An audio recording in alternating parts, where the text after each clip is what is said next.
pé kí ló dé tá ń fìyà jẹ àwọn obìnrin, kí ló dé tó jẹ́ pé obìnrin a sọ wọ́n di second class citizen,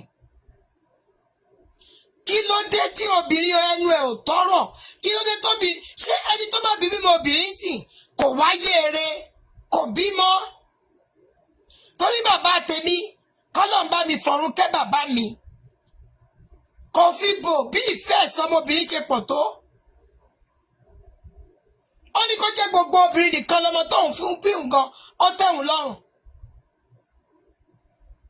Sísítà wa kan ló gbẹ́jọ́ wa bá wa. Sísítà yìí wà lórí ìrònú right now. Èyí tó dùn mí ń bẹ̀ gọ́gọ́ jù tí mo ṣe wá bá wa sọ̀rọ̀ ó ní àwọn òbí, òun ní bàbá sísítà yìí, bàbá tó bí sísítà yìí. Sísítà yìí fọkọ, she still young. Sísítà yìí ní AS lòun.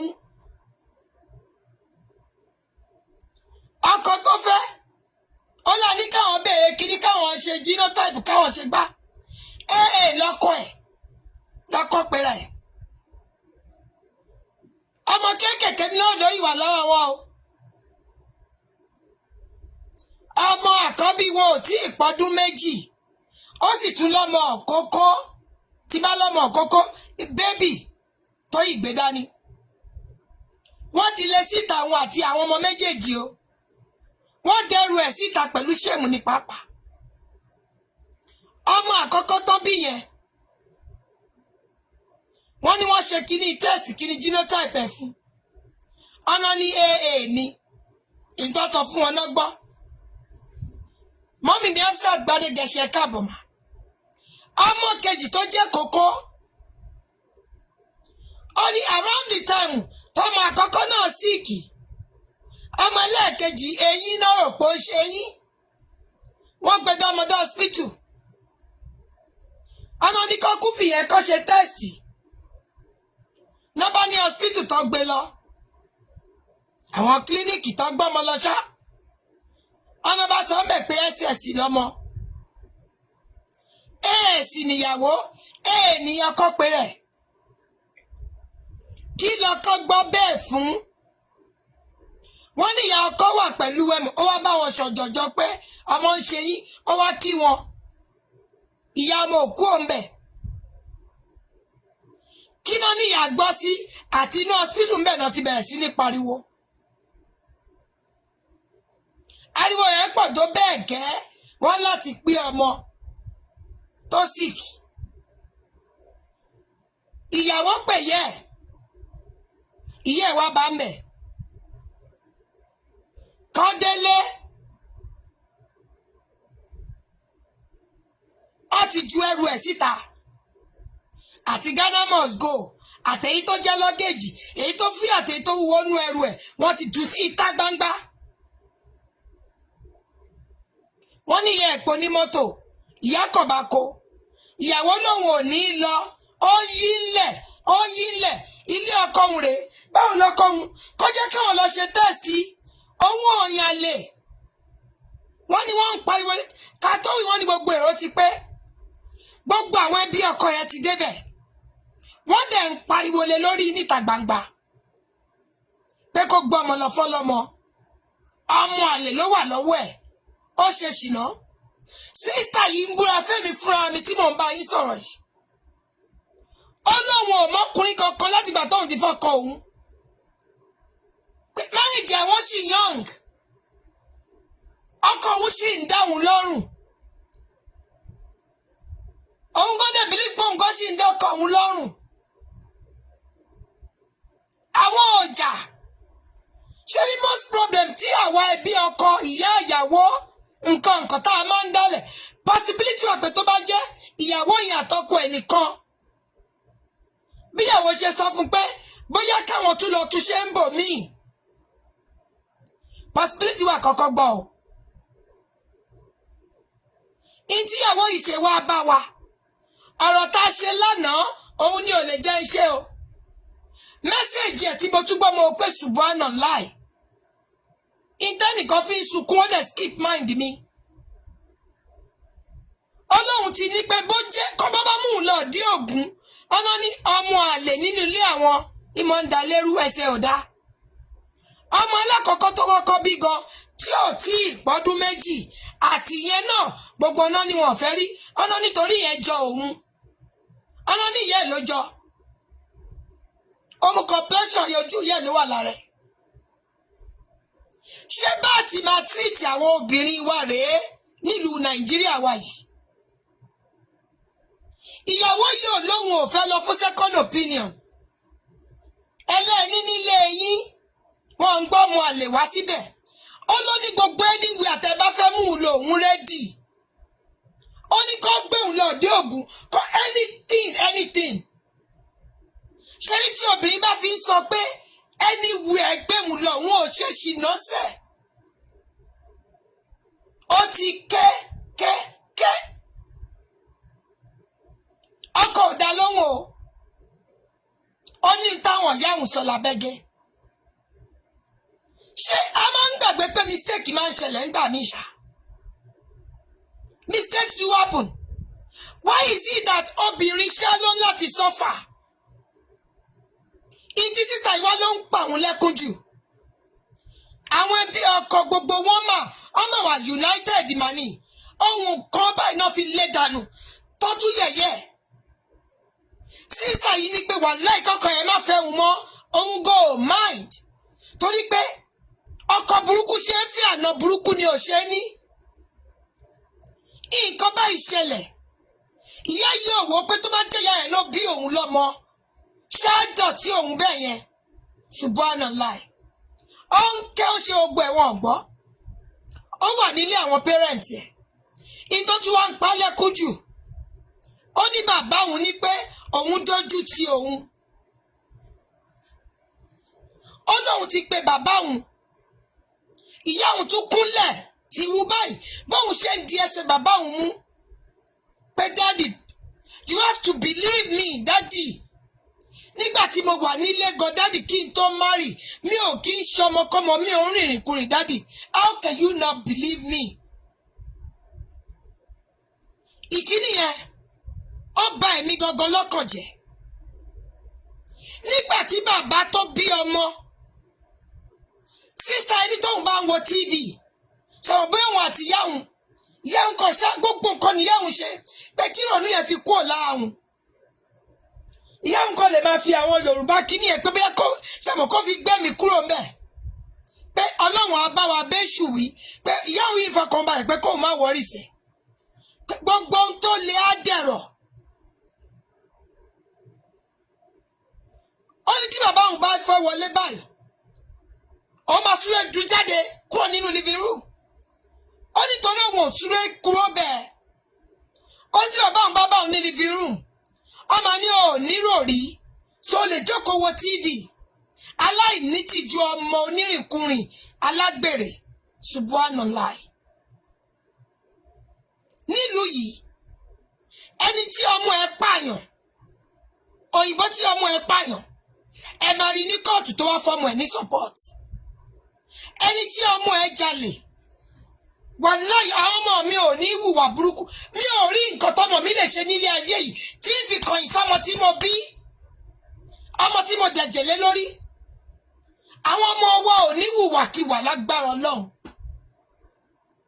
bàbá tó bí èmi bí mo ṣe jóbìnrin nìkan ṣoṣo yìí àáfàá ni bàbá mi àti kékeré ni bàbá mi ti sọ fún mi pé bí ilé ọkọ ò bá bẹ ọmọ máa bọ́ lé bàbá ẹ̀ ọmọ tún sọ fún àwọn ọ̀rẹ́ wọn míì bóyá wọ́n rojọ́ àwọn ọmọ wọn ní kí dáàdì ni máa sọ fún àwọn ọ̀rẹ́ wọn yẹn pé ó ní wọn ò fẹ́ kọ́mọ ẹ padà sílé ẹ̀ ṣé ó dìgbà tó bá fi òkú ọmọ ẹ ránṣẹ́ sí ẹ nínú ẹ̀ máa dùn pé kí ni ìròrí ẹ̀yin èèyàn ẹni torí pé tọmọ yín obìnrin yóò ti márì ọkọ lù ú bí ẹni máa kú tọmọ yìí bá wá pẹ̀lú gbogbo ojú tó wú ẹnu tó wú ẹ tún lè padà mo gbọmọ ìdádì mi sọ fọ́rẹ̀ wọn yẹn pé ṣé tó bá gbé òkú ọmọ ẹ ránṣẹ́ sí ẹ ìgbẹ́ nínú ẹ̀ máa tó dùn tí dádì mi bá wà pẹ̀lú mi kí Ọlọ́run bá mi fọ̀run kẹ́ bàbá mi kó illuminate grave ẹ̀ kó bá mi kẹ́rù pẹ̀ burúkú kúrò lójú wọn bàbá wà nínú kẹ́ kọ́lọ́run tó bá mi kẹ́ wọn sí àti ìyá mi àti gbogbo ọ̀nà tí a mọ̀ fi lókù lọ́run àti gbogbo òkú mùsùlùmí pátá tí gbogbo òkú ní alẹ́ sí lọ́yẹ pátá àtọ̀nà tí gbogbo fi lókù lọ́run bàbá ni bàbá mi abiyamọ ni bàbá mi máa ń sọ fún mi marriage is not a do or die affair bó o bá fọ́kọ tó ń fìyà jẹ tó fẹ́ lù ẹ́ lálùpá mi ò bí púpọ̀ èmi tí mo bí ẹ gangan mi ò fìyà jẹ máa padà bọ́ lé bàbá ẹ ọkùnrin mà ní bàbá mi ò kí ń ṣobìnrin bẹ́ẹ̀ ni bàbá kan wà in this day and age wọ́n dójú ti ọmọ ẹ̀ wọ́n ju ẹrù ẹ̀ síta wọ́n lọ́mọ ẹ̀ yànlè ọmọdé ń rẹ́dì pé owó òyìnlé ẹ jẹ́ káwọn tún lọ sí ọ̀sìkìní ibòmíì gbogbo bí kíbi tá a bá fẹ́ gbẹ̀hùn lòun ti rẹ́dì ìyá ń ké báyìí pẹ̀lẹ́kún ó ní ìyá ń ké báyìí ló fi ń ṣa ẹrù àpáta brown wọ́n ìyá pé ó ń ju gbogbo fi sọkò síta ni torí pé as lóbìnrin yẹn ọkọ ní lòun ẹ dákun how do we know pé lọkọ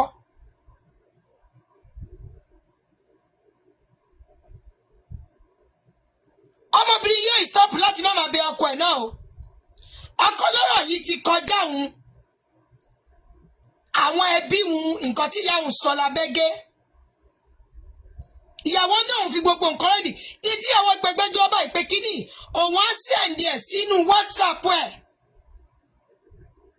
ó ní kò bá má fẹ́ òun mọ́ ti stigmatization pé bóyá ti stigmatization tó máa fáwọn ọmọ òun ipe ọmọ àlè ni wọ́n lòun fẹ́ ré kúrò ń bẹ̀ ó lóun kan ò fẹ́ ọkọ mọ́ torí pé irú ìtìjú ṣé òun máa lè padà sínú ilé yẹn mọ́ṣá ó ní but òun fẹ́ clear àwọn ọmọ wọn orúkọ òun fẹ́ kínú bàbá òun yọ sóhun padà pé wọn kì í ṣọmọ oníranù ẹ jọ̀ọ́ ṣáwọn obìnrin dáràn ni ẹjọ́ oríṣiríṣi ni mo ní lọ́wọ́ ẹgbọ́n ní sísítà kan ss ní sísítà yẹn ọkọ ẹ mọ̀ ọ ṣe ìyàwó níjọ́ táwọn ẹbí ọkọ mọ̀ thanks for the star ni wọ́n lé sísítà yìí síta pẹ̀lú àwọn ọmọ ẹ̀ àdágbé àdáfà ní sísítà yìí náà wọ́n kọ́ tọmọtọmọ sísítà yìí nìkan kọ́ ló dá bímọ náà ẹbọkùnrin ló wá kọ ẹnu sí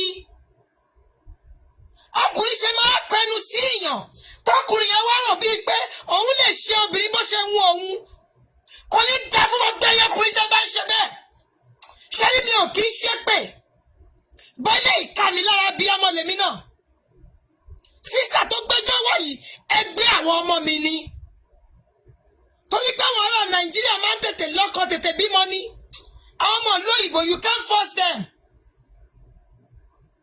ṣé ibà ọba fi ká mi lára bí ọmọ lèmi náà kí ló dé tọkùnrin máa dẹnu kóbìnrin ẹ̀yin ẹbí kan ẹ wá nítorí pé kínní ẹlòmíì tí ò ṣe ss ó sùn kò jí èèyàn tó wà nílùú yìí tiwa tó jẹ́ pé ss níyà 90-something years old ó wà láyé ó wà láàyè ó sì wà pẹ̀lú àlàáfíà ara síkúsẹ̀ tó bá rí ìtọ́jú tó péye wọ́n á gbẹ̀gbẹ̀ ayé àlàáfíà yes wọ́n lè máa ní crisis lẹ́kọ̀ọ̀kan bó tutù bá ti mú bó láwọn oògùn tó ń fún wọn ṣóbìnrin dáràn ni ó ní woman ọlọ́pàá kan náà mọ́ ẹ mọ̀ àwọn nǹkan tó bá ti graphic America kọ́ máa strike ẹni mo fẹ́ post ẹni ọlọ́pàá ni ọ̀gá ọlọ́pàá ọlọ́run fẹ́ ó fẹ́ bá sùn ọlọ́pàá yóò dẹ̀ gbà ó dẹ̀ lù gbogbo àpá ẹ tó bá fẹ́ rí fídíò yẹn náà ẹ sọ fún mi ó lù gbogbo àpá gbogbo nǹkan kún gbogbo ẹ̀ ó lù ó yaṣọmọ lára ó fẹ́ rèpù ẹ̀ ṣáwọn obìnrin dáràn ní Nigeria 64 indeed kí ló dé ṣe ẹrú làwọn obìnrin ni ẹni téèyàn ń tọ́jú ni wá so ọkùnrin tó bá bímọ obìnrin kò rọ́mọ bí àbí kò ráyé wá ìyá tó bímọ obìnrin ó fìdí jóná kí là ń ṣe gangan a pé 64 when is the law going to change níjọ́ wọn lóbìnrin máa kúrò ní second class citizen níjọ́ wọn lẹ́ẹ̀ ní máa fìyà jẹ obìnrin mọ́ obìnrin kan náà ló máa go through domestic abuse obìnrin náà ló máa fẹ́ ní child marriage ìyẹn kọ́mọ̀ ní ilẹ̀ àwọn Haúsá yẹn báyìí ọmọ tí ò tí ì gbó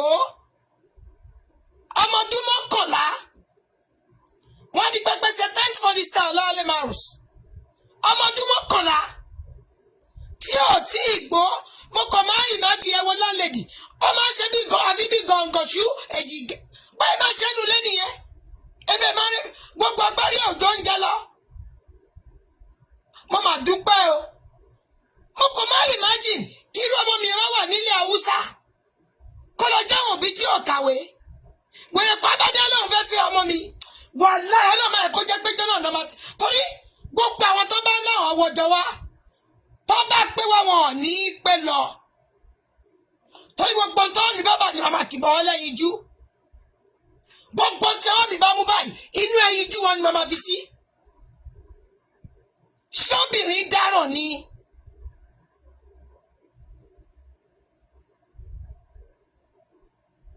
obìnrin náà lẹ́kọ̀ọ́ máa ṣe bó ṣe wù yín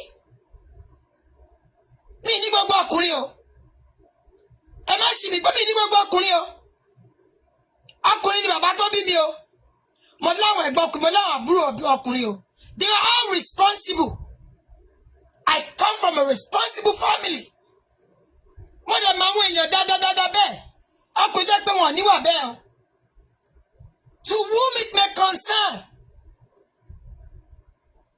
Nigeria pé 64 ẹ jẹ́ ká rorí ìwà wò ṣé kò ti yẹ ká change àwọn òfin kan ní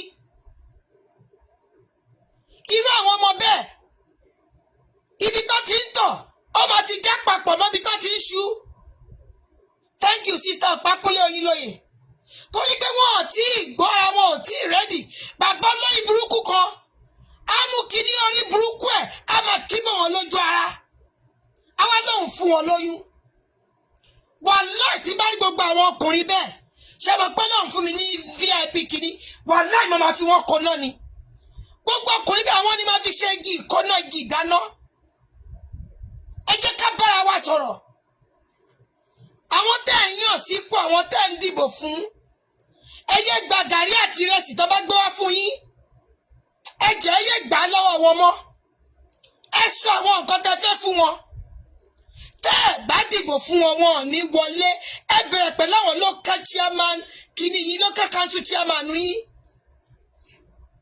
gbogbo àwọn tẹ́ bá rí pọ́ǹgbọ̀wọ́ àbẹ̀tẹ́lẹ̀ tí ò dáa ẹ má ṣépè fún gbogbo wọn kìrìsìtẹ́nì inú yín ẹ lọ wá àwọn àyájọ́ inú bíbélì kẹ́ẹ̀kẹ́lé wọn lórí kọ́mà ni wọ́n gbọ́ lọ mùsùlùmí tàbá tí ọ̀dẹ̀ ẹ̀dáwọ́ délẹ̀ ké fún wọn oníṣẹ̀ṣe ẹ̀yin mọ̀ bẹ́ẹ̀ tí ń ṣe Nàìjíríà pé 64 ṣe bá ṣe máa bá lọ rèé gbogbo àwọn ọmọbìnrin láti fi wọ́n ṣoògùn owó tán kí náà rí ṣe sáwọn olórí burúkú babaláwo àwọn àáfàá wèrè àwọn pásítọ̀ olórí ibú tó ń bá wọn ṣiṣẹ́ wèrè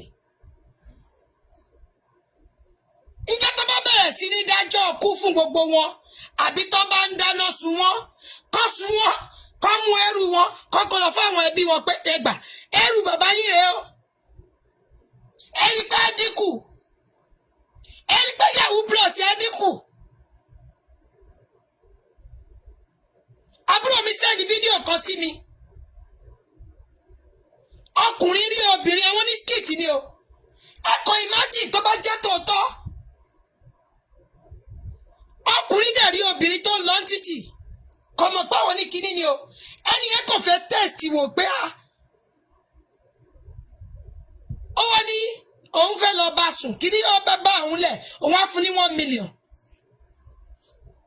Ǹjẹ́ mọ̀ pé nínú àwọn obìnrin kan gbà ó dẹ̀ tẹ̀lé wọn lọ sí hòtẹ́ẹ̀lì ọwọ́ dé hòtẹ́ẹ̀lì wọ́n wọnú yàrá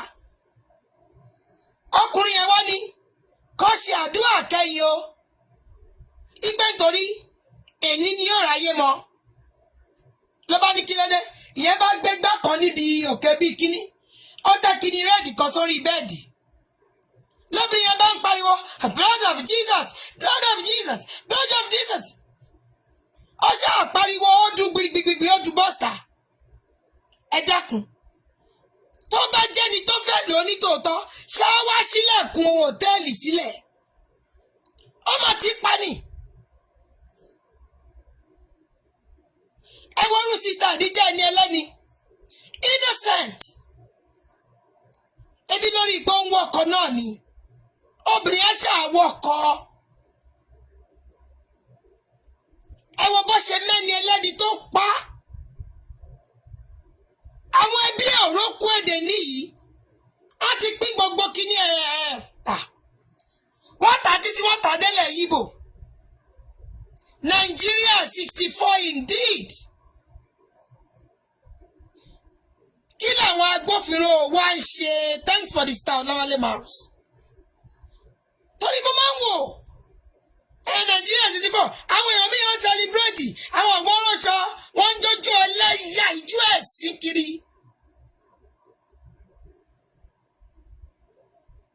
Kí la rí ṣe sí women affairs ọ̀rọ̀ àwọn obìnrin ní Nàìjíríà? Àwọn ọmọ tí ò tí tó wọlé ọkọ ọmọ ọdún 12 ọmọ ọdún 11 tá ti ń fi lọ́kọ ẹ̀mélòó ni gbogbo wa kẹ́gbàjarè ní gbogbo abiyamọ fújà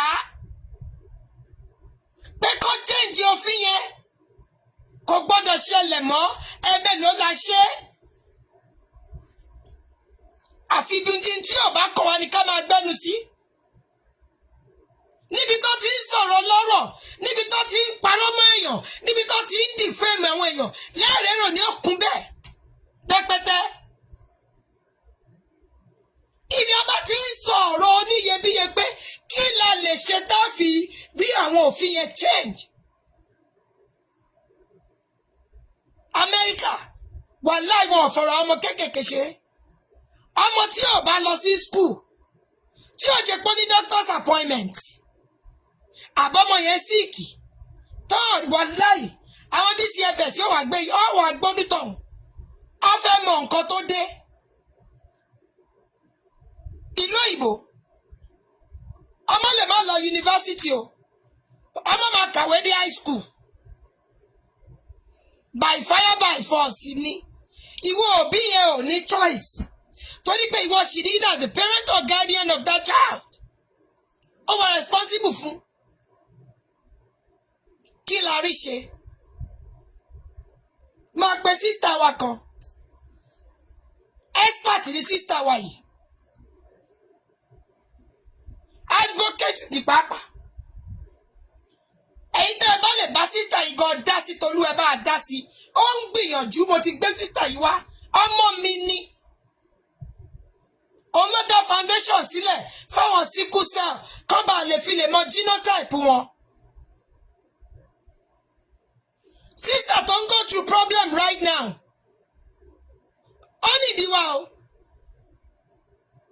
eléyìí ò ṣe justice for Mohbad tí Wùnmí tọ́ni mi ò mọ obìnrin gidi o tọ́ni kò wá ṣe DNA tó lọ́ọ̀ ní ṣe wọ́n láì kéèyàn tó sọ pé kéèyàn gbọ́dọ̀ pọ́nmọ́ mi lọ́mọ àlè gbogbo DNA ni máa lọ sí gbogbo èyí tó bá ju DNA lọ́gàn máa ṣe bẹ́ẹ̀ ni ìmọ̀ mi ayélujára máa mú torí ń gbàgbà ti mọ̀ pé ọmọ mi ò ṣọmọ àlè torí pé àwọn èèyàn mi ò mọ̀ pọ́rọ̀ lé ní èébú ni lọ́la ìtò ń kọ́ sísítà yìí lára nìyẹn ó ní bá ọ̀fẹ́hùn mọ́kọ́ má fẹ́hùn bá ọmọ kéékèèké tó wà lọ́wọ́ òun ọmọ kan ìpọ́dún méjì ọmọ kan bí ọmọ oṣù mẹ́fà ọlọ́mọ àlè lọ́mọ òun ẹ̀dẹ̀ mọ àwọn Nàìjíríà kọ́ má fi ẹnu burúkú kọ́ má fi pe ọmọ lọ́mọ ẹ jẹ́ pé mi ìmọ̀ bóyá sísítà ẹ̀ wà lórí ètò ọlọ́run àjọ kọ́ gbé torí wọ́n lè ṣàlàyé fún wa bí kìíní bó ṣe ń work. Battery 100%. Hello. Oyin ring. Torí ẹni yìí ni founder. Ó ní kí n tó máa fi support àwọn ẹni tó ní sickle cell. She's trying and she really needs our help. Ìwọ̀nba tó kọ́bọ̀ táwa náà bá ní. Ẹni tó bá fẹ́ ṣèrànlọ́wọ́ ẹ sọ fún mi bẹ́ẹ̀ bá send ẹ̀ sí account wa ẹ sọ fún mi pé fún àwọn oníkíní ó rí lè gbìyànjú gan. Ẹ káàbọ̀ ẹ jẹ́ ń jẹ́ wà lórí program wa ṣá or no? Yes, mommy, mo wà pẹ̀lú yín ma. Ẹ ṣeun. I'm on the show, don't worry. I don't know if you can hear me. Everybody we could all hear you. Hello, mommy. À ń gbọ́ gbogbo wa ń gbọ́. Can you hear me, mommy? Yes, darling. Yes, I could hear you. Gbogbo wa could hear you. Ẹ̀yin èèyàn tẹ́ bá ń gbọ́ ẹ̀jẹ̀ dákun ẹ bá mi thumb up. Okay. Good evening once again, house. I have been here before. I am tired already. I am a sickle cell warrior. I'm 35. Okay, I'll be 36 this month on the 21st. I'm looking forward to that. Oh wow! Happy birthday in Harry. Thank you, mommy. And I'm a journalist by profession, though I'm no longer practicing because of my health challenge. And I'm a sickle cell advocate. I decided to go into advocacy because of my own challenge and because of challenge so many sickle cell warriors go through out there. And I really want to thank mommy before I go into anything. The foundation she's talking about, God used her for me. At the point where I give up on everything, God used mommy to give me a foundation to reach out to people of my kind. And I can never take that for granted. God bless you, mommy. Oh, amen. So let me dive straight into what mommy said. You know, it's just one of the pathetic stories I hear from my own community. I am very active on the Black Abdas on TikTok, and I have a whole lot of stories, a whole lot of heartbreaking stories of them.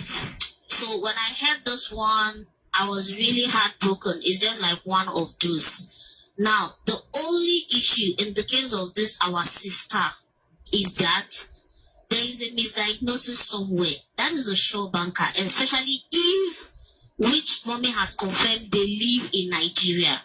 We have issue of misdiagnosis in Nigeria. It's very rampant. It's very, very rampant. So the only explanation we can give, since she is vouching for her innocence that the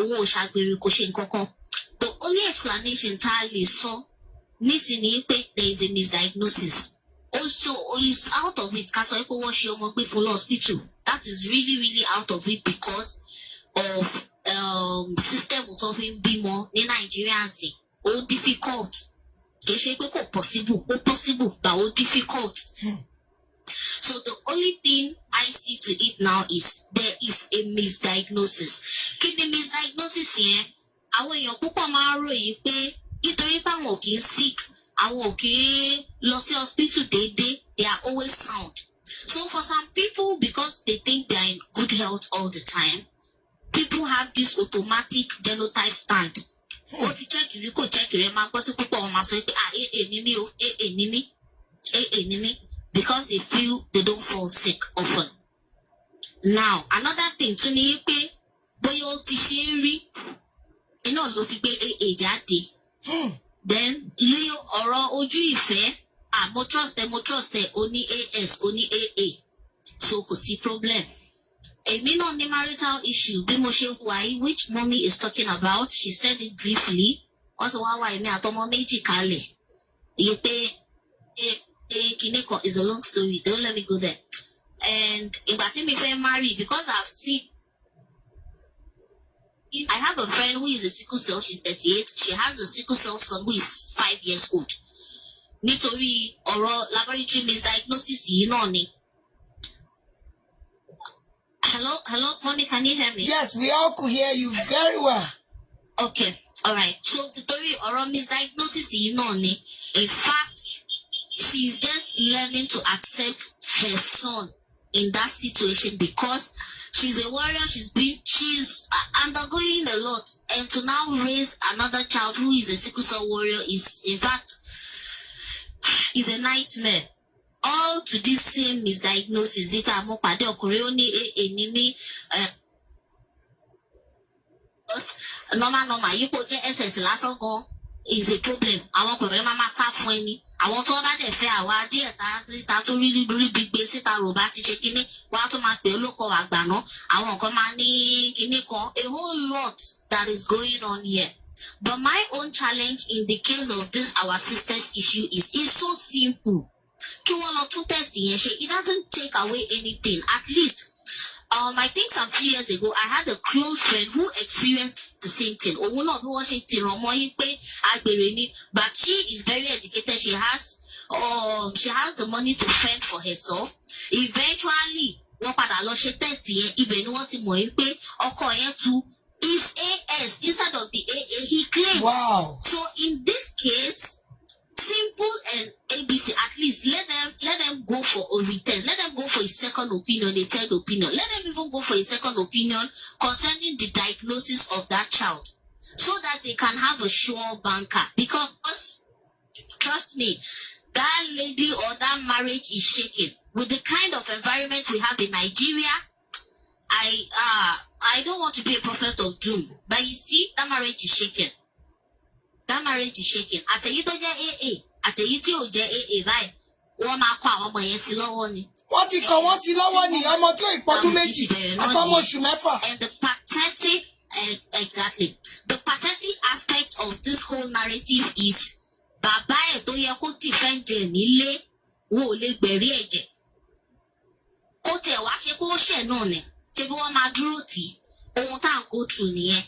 Most of us here, especially it is a peculiar thing in Nigeria and Africa. Ó tá à ń go through nìyẹn.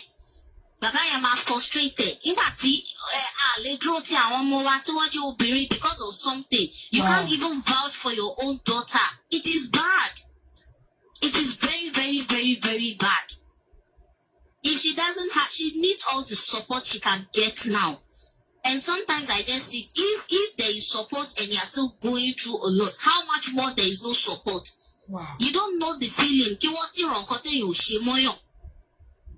Kí wọ́n ti ràn nǹkan téèyàn. Network. This lady there, she's ready to. Okay, she's back. Hello, mommy, can you hear me? Yes, you back. We could hear you now. Thanks for the star, Loyal Mouse. Okay, all right.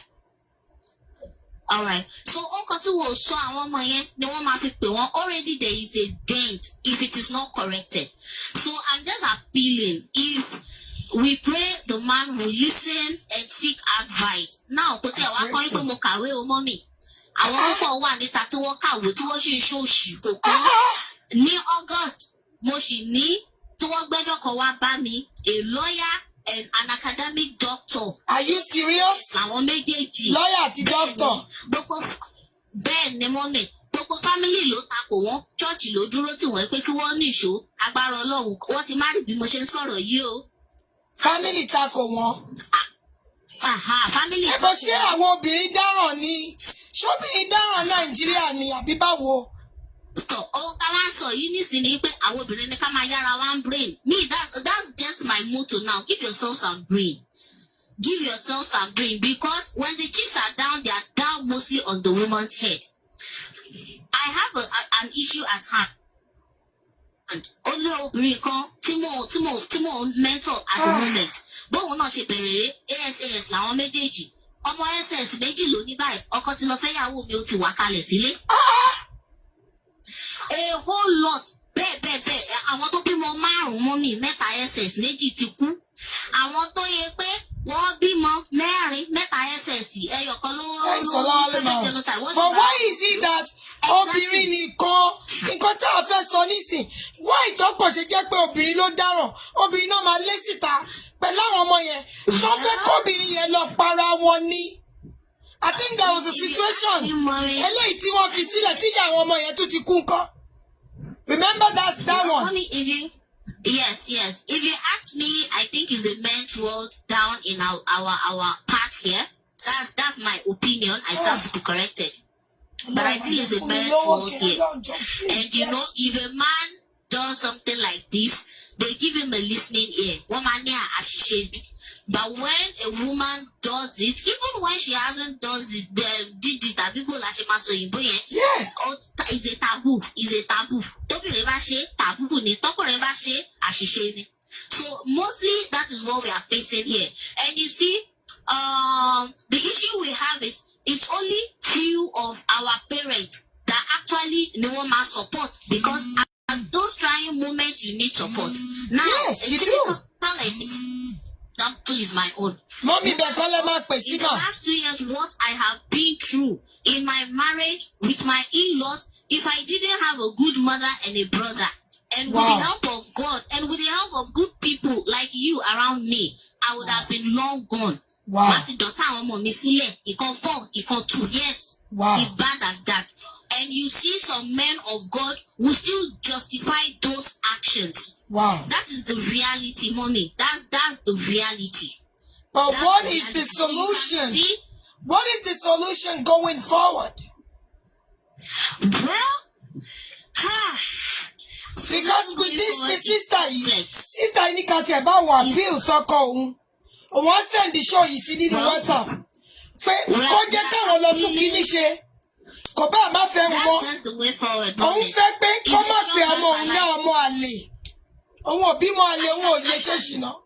Yes. You see this issue at hand, mommy. I can give a 99% assurance that it is an issue of a misdiagnosis. Trust me. Of course. I've seen countless. I can give assurance 99%. Tí ọkọ wọn bá máa gbà kí wọ́n lọ ṣe misdiagnosis, wọ́n máa rí test yẹn gbà. Only 3 hours. If they go to certified laboratories, I don't know their location, but if they find certified laboratories, so it has to be a certified laboratories, right?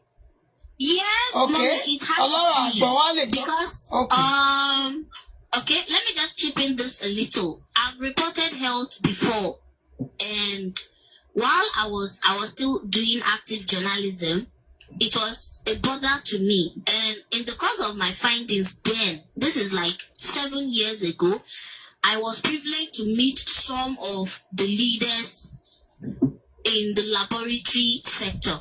And trust me, what I heard, I understood better. What I heard, I understood better, because equipment in our laboratories in mean low is whack. Our personnel, our laboratories employ. They are not professionals. Oh now, God. I'm going to give you a very typical example.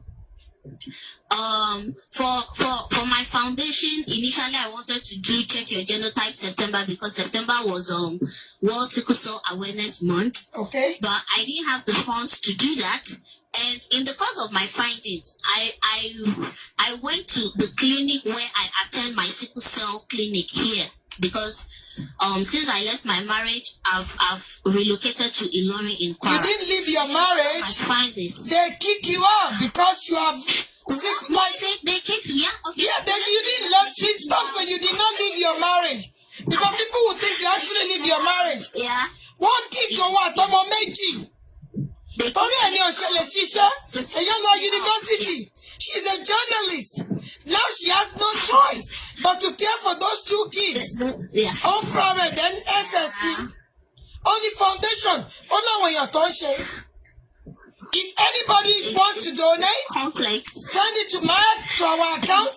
Please just put a note for the sickle cell warrior. She trusted me. Thank you. It will get to her. So, or if you want to leave your account, you could drop it while you are talking here. So that it could go directly to you. Okay. Whichever one you're comfortable I'll with. do that. Okay, you do that afterwards. Please do that. When I'm done. Please do that. So in the course of my I admin please. Okay. All right, thank you, ma. So in the course of my findings, I got recommendation from a professor who has been into the business for long, and they gave me a laboratory that is of international standard. Their headquarters is in Germany. Now, for the same genotype test, I went to three laboratories or 2 laboratories. For the laboratory that is international, the basic genotype test is 9,000 naira per head. An advanced one is 16,000 naira. The other laboratories, the basic genotype test is 2,000 naira.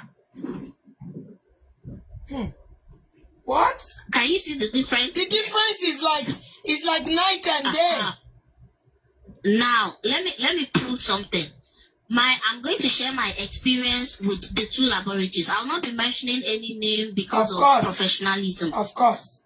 At the first lab, I had an expert explain to me of how they have an IOS, international standard. They operate within that purview. I have a professional explain to me how they do daily tests of their equipment to meet a certain standard. And if it doesn't, they don't get to run any test for that day. Even though they are in Nigeria, they have to get certifications every day from their mother company in Germany. I had a professional sit like 1 hour, explain everything. Explain that, okay, in this genotype test, there are certain factors that you will see, that you will do this, you will do this. And I'm like, wow, that's great.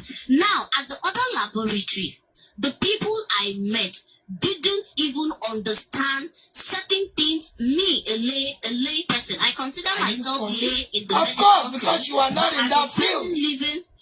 But I'm not in that field. But as a person living with sickle cell, I have equipped myself, and I am still doing that with information. Because trust me, if you don't have information of what is doing you in the health system we are running in Nigeria, they will use you as specimen.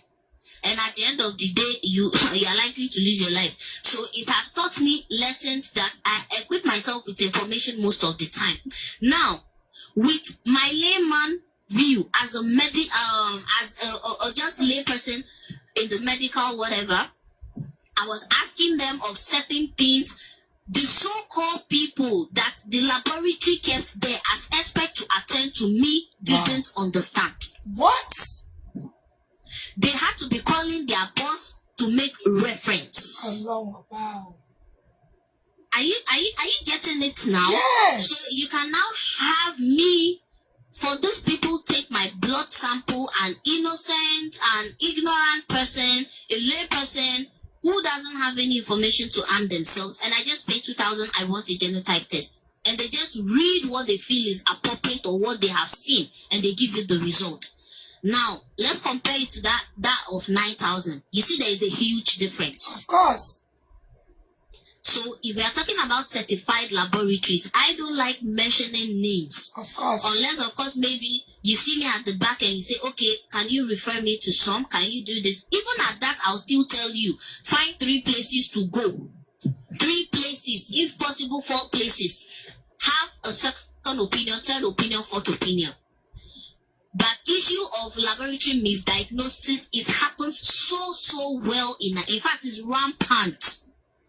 It's rampant in Nigeria. Now, if you ask me the way forward is our health ministers or our health sector in Nigeria should put more stringent method. Kí wọ́n fi òfin múlẹ̀, because that's why I say in Nigeria is 64. What are we doing? Are we going? Ṣé advance ni àbí à ń padà sẹ́yìn? It's pathetic. Money is pathetic because imagine iye life tó ti wà ruined ní orí kíní ta rárá sọ wẹ́rẹ́. Àbẹ̀wò marriages nǹkan. Iye life tó ti wà ruined lórí kíní ta sọ yìí, especially women. Women the low at the receiving end. Exactly. Ẹni tẹ́mi pàdé tó wà ní laboratory sector tí wọ́n jẹ́ àwọn olórí wọn. Ẹ jẹ́ kí n sọ tí bàbá yẹn sọ fún mi ní ọjọ́ tí mo meet ẹ̀ one-on-one. Ó ní some laboratories give test results that even a corpse in the mortuary cannot give you. Ọlọ́run mi o. Ohun tí bàbá yẹn fi wé fún mi nìyẹn pé Ọlọ́run mi o. test tí wọ́n fún àwọn alààyè, test táwọn laboratories mi fún alààyè. Òkú tó ti kú gan tó wà nínú mọ́ọ̀gì tí wọ́n bá mú specimen lára ẹ̀ wò lè ríru result yẹn. So kẹ́fí imagine like let's imagine if somebody in that field tó lè sọ now ìgbà yẹn wọ́n apapọ̀ mọ́ wọ́n máa tì wọ́n mọ́lé. But you know we are in Nigeria, àgbà tó bá máa fi padà lọ tó máa lọ sanwó gbogbo ẹ̀, they will still bribe their way through and they will go back in operation. Wow. So ta ló fẹ́ mú wọn sí because ìgbà tó bá débẹ̀ ó ní certification tó yẹ kó ní.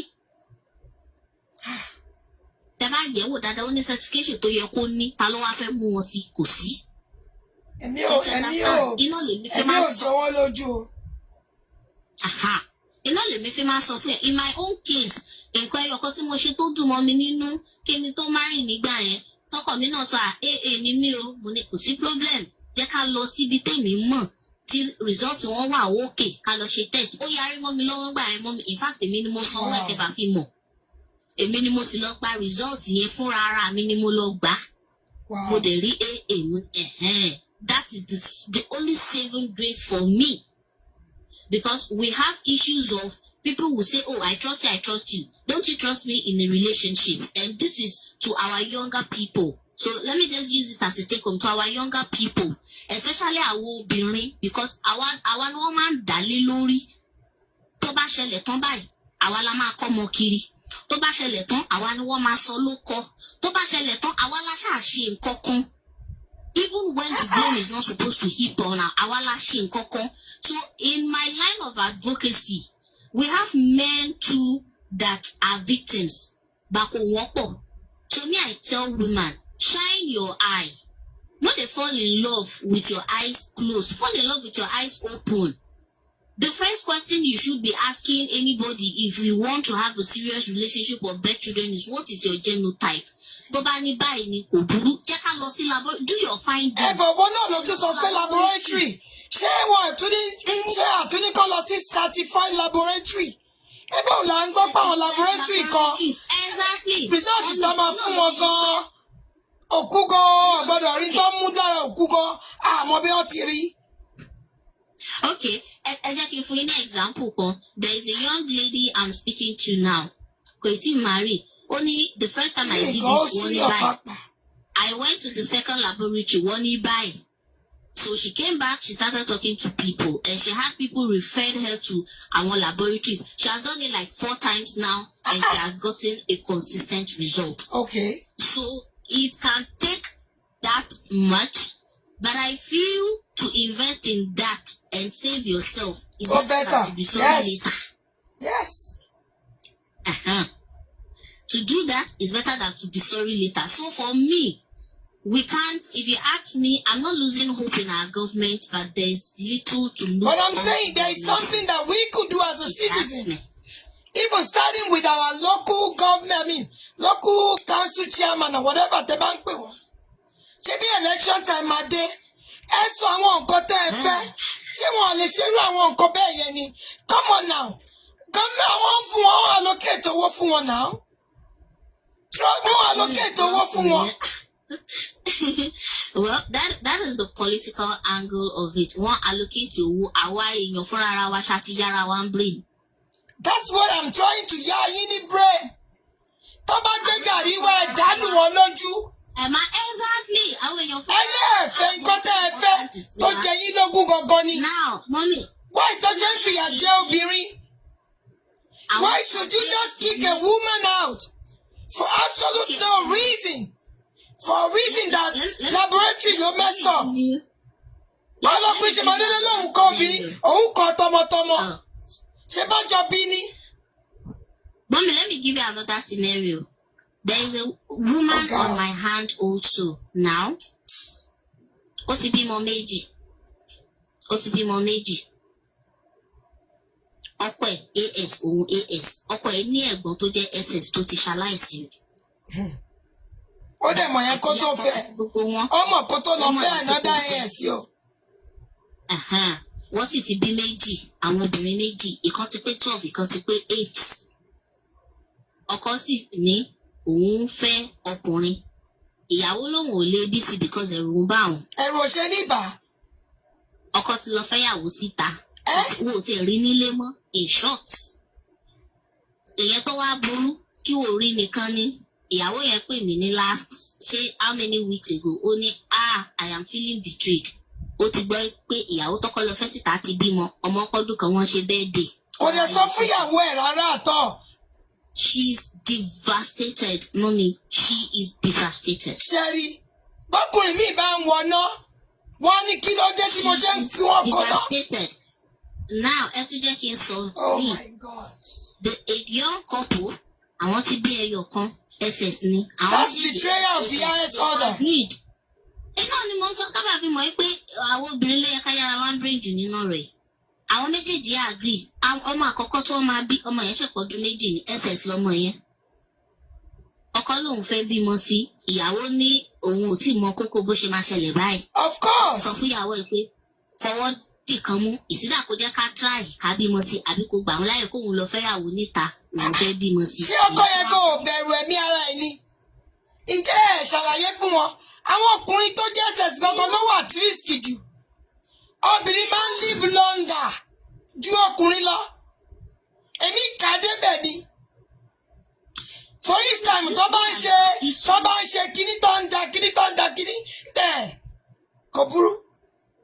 Ìtọ́lá ìmọ̀ kan fi ń ṣe lọ́pọ̀ jù tọ́tẹ̀ òní fi ṣe. These are the issues, exactly. These are the issues at hand. Now, if you come to sickle cell warriors, it can even be worse. Like we are going through a lot. A friend called me last week. She said, Tayo, she's 32. She's so desperate to get married. She said, Tayo, I met a guy. I said, can you just type your account? Just as you are speaking, Tayo, type your account in the comment section. Please, mo fẹ́ pin ẹ. Okay, ma. Torí àwọn èèyàn rí, please type their account. Because nǹkan táwọn warriors yìí ń go through, they are going through a lot. Please. Whatever anybody could use to support, Tayo is doing a lot. And don't fry it now, you know.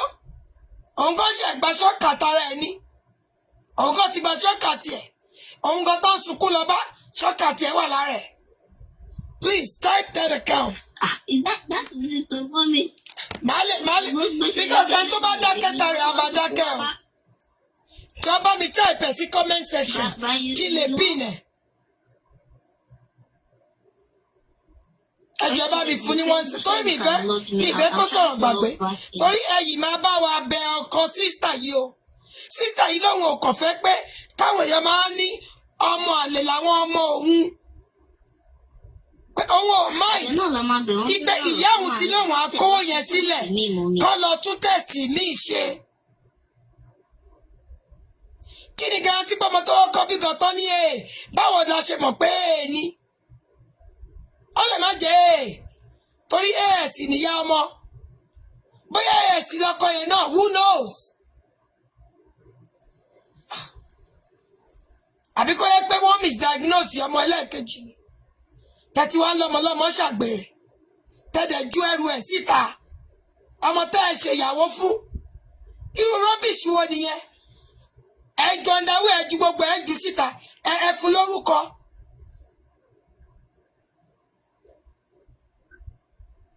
Tí o ṣe tiẹ̀. Tó bá rí ṣe mo lè fi ṣe kíní on its own. Mo lè post it on its own. If you having problem typing it in the comment section. Kí lè pin ẹ̀. Mo lè post it on its own. I'm here. Okay, dear. I'm here, mommy. I'm playing them. Okay, darling.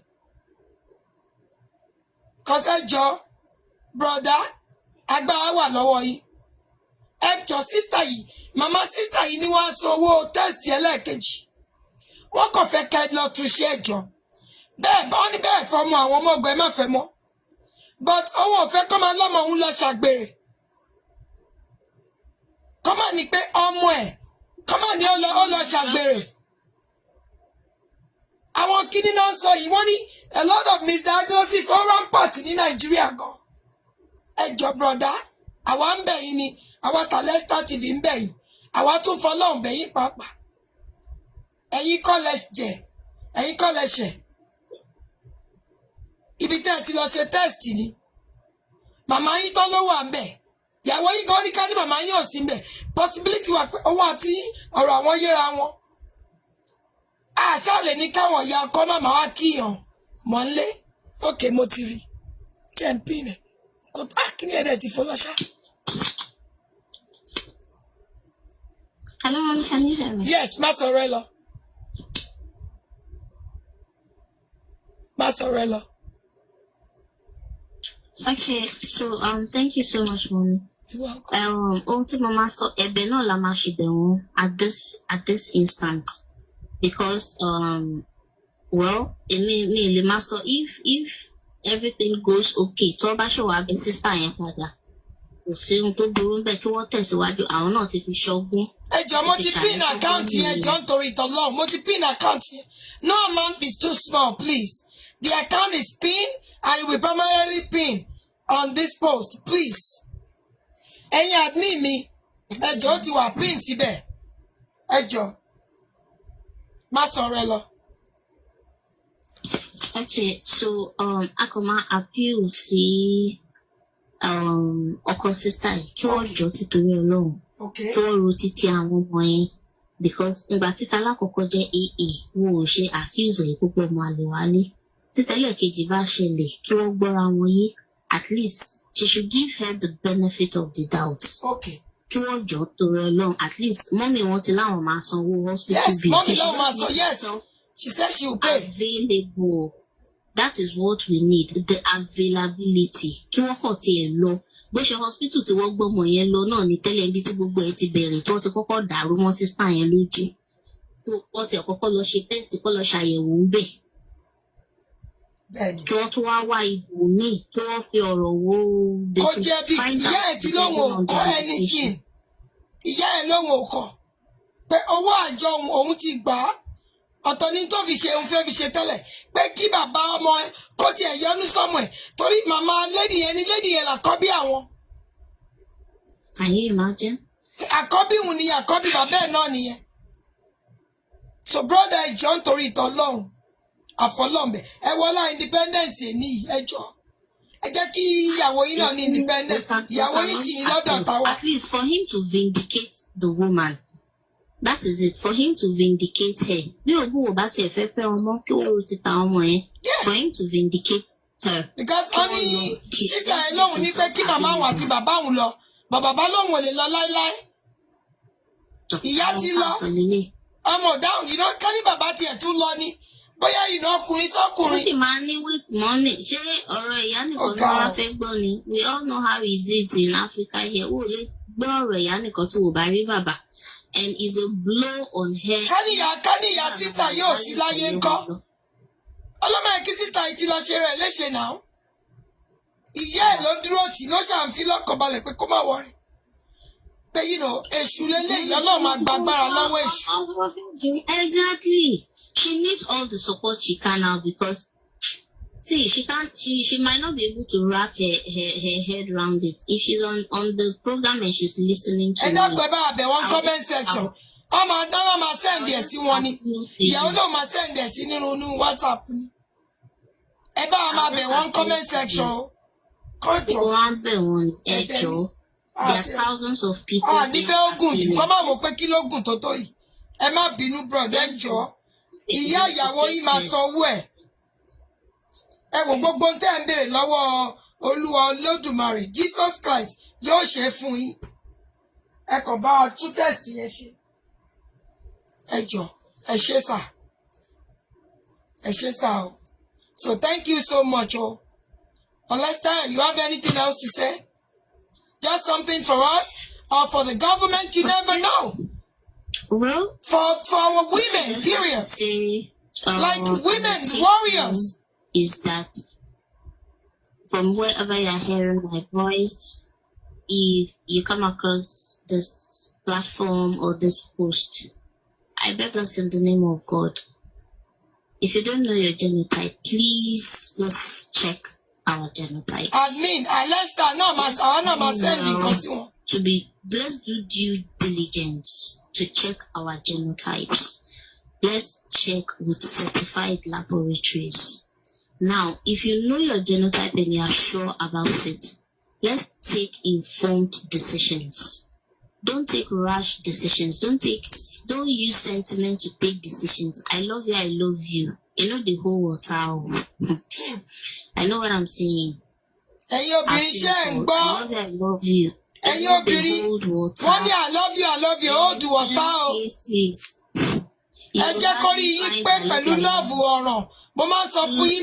Our men staying.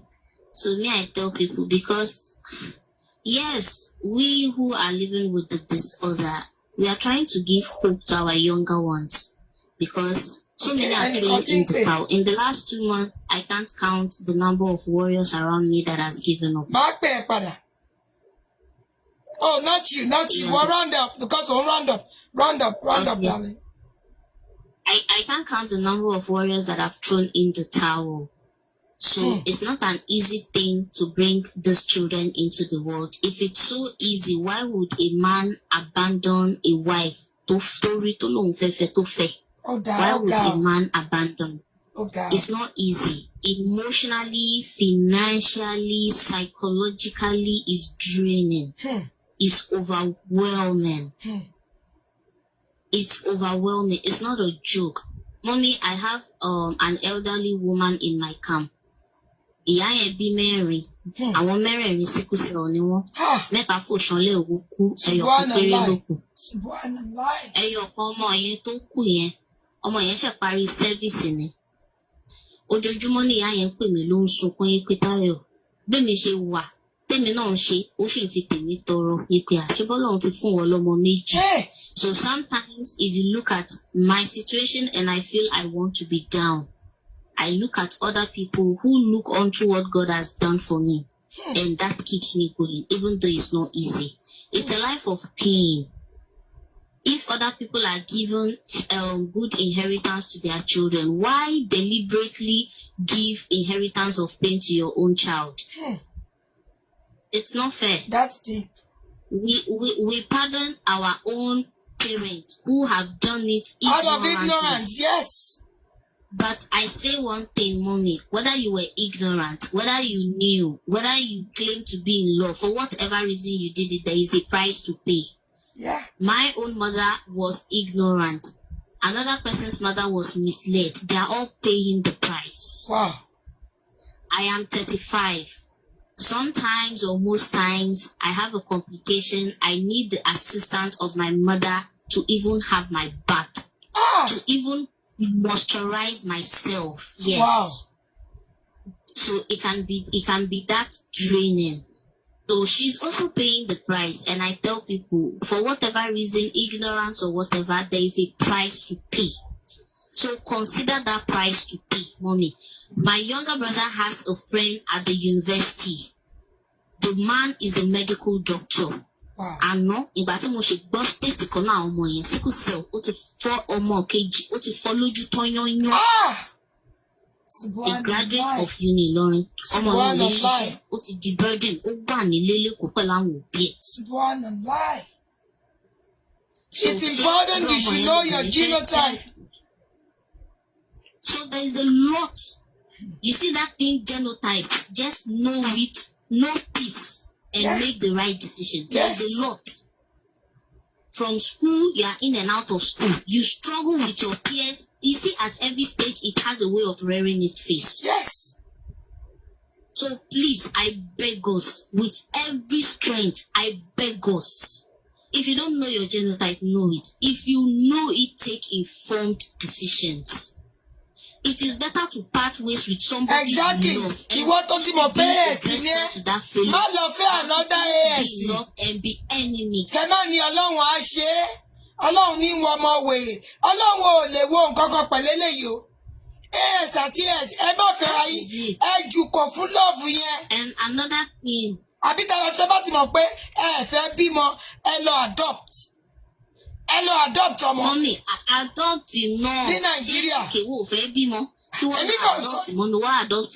Wọ́n ń ṣe nǹkan tí wọ́n máa fi bímọ lójoojúmọ́. Wọ́n gbọ́dọ̀ ṣe permanent family planning. Ẹ náà ni ọmọ tí wọ́n pa ọmọ lọ ṣe yẹn náà. Ọmọ kan ti lọ rọ́lé ọmọ pa. In Africa here where. Bọ́kùnrin kan bá sọ fún yín pé kò ní ṣe kínní, ẹni kó lọ tẹrẹ lọ́dà. Kó lọ ṣe kínní, òkínní àtọ́ ò lè jọmọ mọ́. Ẹ̀dẹ̀jọ́ máa jọ ṣe papọ̀ ni. So ẹ mọ jìgìjìgì ẹ mọ ṣùkùṣùkù ẹ kò lè dóyún. Ní society wa. Ẹ má máa wo ohun mi ò mọ sọ fún yín. Ohun mi lè lo information tí ń jáde inú ẹnu mi ni kẹ́ ẹ gbọ́. Information Ọlọ́run ò dára dọ́gba mi nírò ohun táyọ̀ ń sìn. Information tó ń jáde inú ohun mi ni kẹ́ ẹ gbọ́. Mo ń sọ o, mo wí tó o. Kí ẹ gbọ́ ọ̀rọ̀ sí mi lẹ́nu o. Àwí ìgbọ́ yín ṣe ń pọ̀ jù. Mo ń wí o. Thank you On the so light much on for me. Thank having you, me. Tayo. Thank you so much for Thank you, having me. darling. My sister, take heart. Thank you. It's hard, but Thank you. Someone is calling. I pray the person is going to. I pray God see you through, and I pray God forgives his heart. At least let him have a second opinion test. Even if the marriage will not work, your name will be cleansed, and your children would have a bright future without any stains on them because they are innocent. Yes. They are so innocent. Thank you, darling. And I pray by the time you are sending this, along to my young local, and he and his people, because even though you are innocent, but you are at his mercy now. That's just it. So we pray, for local.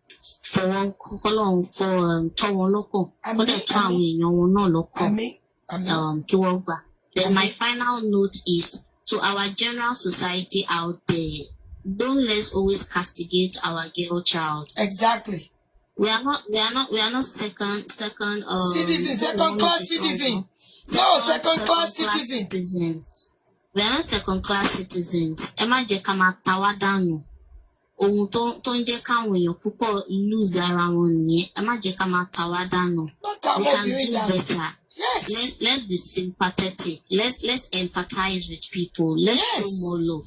Yes. Sometimes what the fellow just need is a tap on the shoulder and it is well, or it will be well with you. Yes. That's just what the fellow needs. And to have the support. Let's be more empathetic and show life. Let's not judge people. Let's not criticize and jump into conclusion. We are all not saints. Let's show more love. So that is my final word on here. Thank you, so darling, much for having me. Thank you. God bless you. It is well with you. If anybody job, and you send over, from Alesta TV, take off see from Alesta TV. At least I'm a pelato do Alesta TV. I'm just taking this one call because landlady only our appointment. But my order on Jeff told me nílé sí oúnjẹ mọ́ nísìn. Ẹ jẹ́ ń pè call yìí padà. Àti kọjá 1 hour.